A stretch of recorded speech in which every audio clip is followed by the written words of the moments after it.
No, Tucker, it's a cardinal principle of the left that favored victim groups have no moral agency.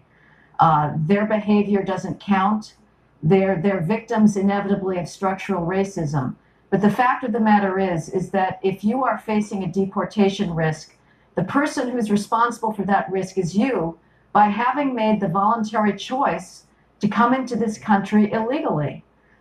Deportation is the universal response to illegal entry across the world. It's practiced without apology in countries south of the border. So the American people are not to blame for this. They are simply asking that the rule of law be enforced.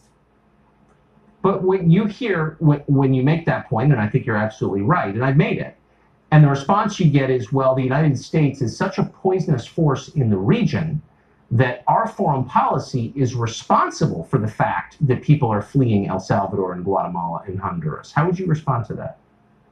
It's preposterous. I would ask back in response, well then, if U.S. is so poisonous, if this is a country so riven by racism and misogyny, why do you want all of these people of color to come into it?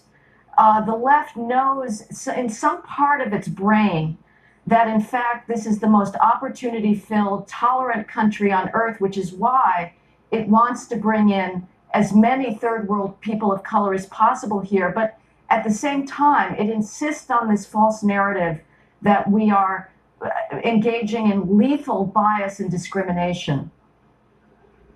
What happens to people when you bring them into a country legally, let them stay illegally, give them asylum, any of those routes? And the second they get here, you tell them the country you've just moved to is an immoral place run by racists.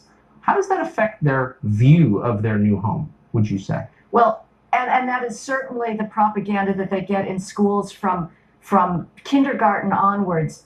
It results in assimilation downwards. We are seeing in the Hispanic community, yes, wonderful entrepreneurship, as your previous guest saw, but we also see significant assimilation into the underclass with gang involvement, dropping out of school, highest teen out-of-wedlock pregnancy rate in the country.